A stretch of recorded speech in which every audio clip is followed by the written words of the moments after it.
Assalamualaikum warahmatullahi wabarakatuh. Bapak Ibu, seluruh warga Jawa Tengah, sudah 1 bulan virus corona mengancam kita. Persebarannya semakin merajalela. Situasi ini pasti membuat Bapak Ibu cemas dan semakin khawatir. Bapak Ibu, saya memahami kekhawatiran panjenengan semua. Namun, perlu saya tegaskan, Bapak Ibu tidak sendirian. Pemerintah ada dan hadir untuk bersama-sama menghadapi situasi ini. Sebagaimana yang sudah disampaikan Bapak Presiden, pemerintah akan mengucurkan paket bantuan dengan anggaran 405 triliun rupiah. Dana itu antara lain akan digunakan untuk jaring pengaman sosial. Bapak Ibu, dalam menghadapi masa sulit ini, saya ingin mengingatkan sekaligus menggerakkan lagi satu kekuatan yang sebenarnya sudah menjadi budaya dalam kehidupan bermasyarakat kita. Apa itu? Gotong royong yang bisa menjadi senjata ampuh untuk survive dari situasi sulit ini. Kekuatan gotong royong ini tidak hanya ada di desa, di kampung-kampung dan di gang-gang perkotaan pun saya yakin ada. Kuncinya pada kekompakan warga yang dipimpin langsung oleh kepala desa atau lurah, dibantu perangkat, didukung ketua RW dan RT, tokoh agama, ulama, masyarakat. Satukan kekuatan. Catat data setiap warga di tempat panjenengan yang membutuhkan uluran tangan, bantu mereka. Bagi Bapak Ibu yang mampu, inilah saatnya panjenengan berbagi kepada tetangga di sekitar kita. Boleh uang, boleh bahan makanan. Jadikan balai desa sebagai lumbung pangan. Kalau perlu, lumbung pangan dibuat di setiap RW, bagi makanan setiap hari. Di saat bersamaan, pimpinan wilayah harus menjaga setiap perbatasan desa, setiap perbatasan kampung dan gang-gang. Jika dulu ronda hanya malam, sekarang 24 jam bergantian, giliran, catat dan data siapa saja yang masuk dan keluar. Jika ada pendatang, pastikan sudah periksa ke puskesmas. Kemudian wajib isolasi mandiri selama 14 hari. Kalau ada yang ngeyel, masih keluar,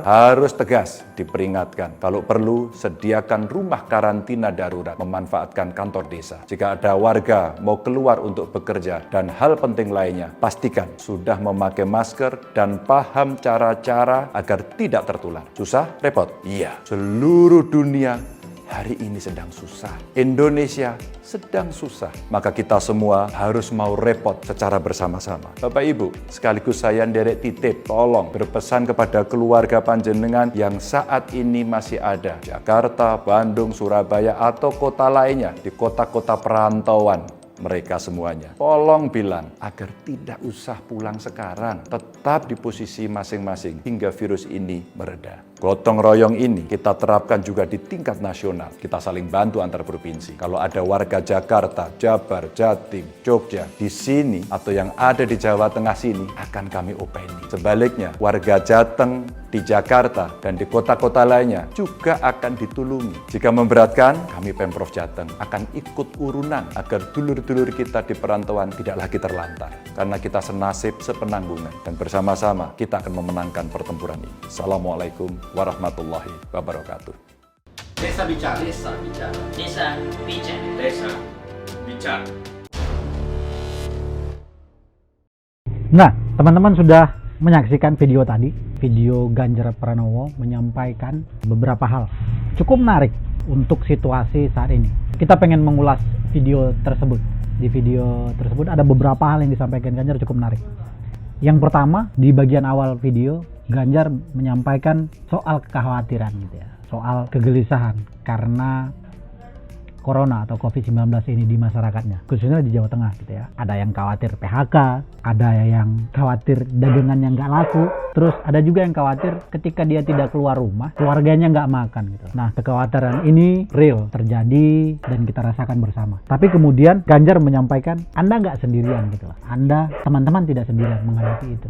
Se-Indonesia punya kekhawatiran yang sama. Se-Indonesia gitu ya. Setelah menyampaikan itu, Ganjar juga menekankan bahwasanya pemerintah sudah melakukan beberapa kebijakan. Contoh, pemerintah pusat mengucurkan sekitar 405 triliun rupiah untuk penanganan COVID-19 ini, dampaknya gitu ya. Tidak hanya secara kesehatan tapi juga mungkin dampak ekonomi lainnya. Begitu juga dengan Provinsi Jawa Tengah, tidak kurang gitu ya, tidak kurang dari 1,4 triliun disiapkan pemerintah Provinsi Jawa Tengah. Beberapa kucuran dana ini mungkin lebih kepada jaring pengaman sosial nanti untuk masyarakatnya. Menarik menurut kami gitu. Kepala daerah dalam hal ini gubernur melakukan itu. Nah harapannya kabupaten, kota atau bahkan desa, saya yakin bisa melakukan itu dengan situasi dan kemampuannya gitu ya. Ada satu poin penting lagi gitu ya, yang cukup menarik. Nah, di video ini Ganjar menekankan gotong royong gitu. Gotong royong menjadi budaya yang sudah ada di Indonesia. Tidak hanya di Jawa Tengah, saya pikir di Sumatera, di Kalimantan, di Sulawesi, di Papua, gotong royong menjadi modal sosial yang kita miliki bersama di Indonesia ini. Nah, dia menekankan poin ini, cukup menarik. Menariknya karena gotong royong ini bisa dilakukan antara sesama masyarakat begitu. Saling membantu, yang punya ketersediaan pangan bisa membagi kepada tetangganya yang membutuhkan gitu. Tapi juga dia menekankan gotong royong ini bisa dilakukan di tataran levelan pemerintahan gitu ya. Dia mention ketika ada masyarakatnya di daerah atau di provinsi manapun, gotong royong yang menarik lagi disampaikan oleh Ganjar adalah ketika levelnya coba dinaikkan gitu. Tidak hanya di tataran dengan masyarakat, tetapi pemerintah dengan pemerintah gitu. Atau pemerintah provinsi dengan satu pemerintah provinsi lainnya gitu. Nah, Ganjar menekankan ketika ada masyarakat Jawa Tengahnya, ada di Jakarta misalkan, butuh bantuan atau butuh penanganan. Ketika itu dirasa memberatkan, maka pemerintah Jawa Tengah siap urunan. Ini poin-poin menarik. Nah, harapan kami semua pemerintah berpikir demikian gitu ya. Itu hal menarik lainnya.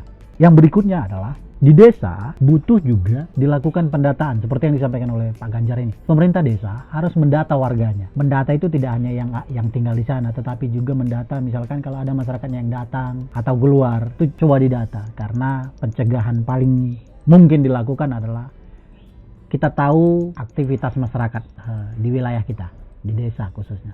Itu penting. Nah, saat ini mungkin kejujuran dan kerelaan masyarakat untuk mengatakan saya habis dari sini, berkegiatan dari mana, itu penting pada saat pengecekan kesehatan begitu ya. Satu hal menarik lainnya adalah Ganjar mendorong desa, balai desa, kantor desa bisa dijadikan menjadi lumbung pangan. Nah, ini hal menarik menurut kami. Kenapa? Penanganan persoalan COVID ini kan bukan hanya sekedar soal kesehatan, tetapi dampaknya gitu ya. Secara ekonomi, pendapatan, dan mungkin kebutuhan hidup gitu. Ganjar menekankan agar desa bisa mengambil kebijakan, menjadikan kantor desanya punya satu lumbung pangan yang bisa memenuhi kebutuhan masyarakatnya. Itu beberapa poin. Berikutnya, menjadikan desa, kantor desa, atau balai desa menjadi lumbung pangan untuk kebutuhan masyarakatnya. Kami yakin dari Desa Bicara, beberapa desa sudah melakukan itu. Nah, butuh koordinasi dengan pihak RT, RW maupun kepala lingkungan yang ada di desanya masing-masing. Nah, ini harus diperkuat. Jadi gotong royong itu yang seperti dibilang oleh Ganjar, di level masyarakat itu tetap dilakukan, tapi di tataran pemerintahan juga harus didorong lebih maju. Nah, terkait pendataan tadi, mungkin di beberapa desa situasinya sudah ada misalkan beberapa desa mengeluarkan kebijakan dan aturan gitu ya terkait mengantisipasi keluar masuk warga. Nah, ini harus dilakukan. Jika ada yang datang, ya mohon kesadaran diri untuk melapor ke aparat desa, mungkin juga mengecek kesehatan di puskesmas. Ini harus kesadaran diri harus didorong. Nah, Ganjar menekankan itu. Berikutnya, jika harus terpaksa keluar gitu lah. Di video ini Ganjar juga menekankan jika harus keluar, pemerintah desa atau keluarga memastikan sanak familinya atau keluarganya ketika keluar menggunakan masker, pulang ke rumah juga harus memastikan dan berlaku budaya sehat itu tadi. Misalkan cuci tangan, pulang ke rumah mandi dulu, baru beraktivitas dengan masyarakat, dan menjelaskan dia ketemu siapa saja di luar, dan agar kemudian penyebaran penyakit ini tidak terjadi di lingkungan keluarga. Kami melihat dari Desa Bicara, dari video awal sampai dengan akhir Ganjar ini menyampaikan, dia cukup tegas menekankan bahwasanya pemerintah sudah melakukan kebijakan yang dirasa hari ini sesuai dengan situasinya. Dia juga menyampaikan butuh peran dari masyarakat yang sadar akan situasi ini. Butuh peran masyarakat yang bisa juga patuh dan melihat situasi ini untuk kepentingan bersama begitu. Tapi juga Ganjar di video ini juga tidak menutup ruang untuk masyarakatnya yang memang harus beraktivitas di luar, tapi harus ada perubahan sikap dan perilaku. Tadi soal kesehatan tadi, pakai masker dan segala macamnya untuk melindungi keluarganya dan juga masyarakat di sekitarnya gitu. Nah, desa bisa melakukan itu. Desa mampu melakukan itu. Kami yakin dan percaya itu. Menarik memang video ini. Mungkin teman-teman punya pendapat dan ide lain terkait video ini. Mungkin teman-teman bisa tonton di beberapa kesempatan video Ganjar. Cukup menarik. Itu dulu dari kami. Sedikit ulasan tentang video yang disampaikan oleh Pak Ganjar ini. Sambil ngopi, semangat terus, saling menjaga terus. Yang pasti kita jangan tertular, jangan pula menularkan. Ya, baik itu dulu dari kami. Desa Bicara. Jangan lupa ngopi. Semangat Indonesia, semangat Desa Bisa.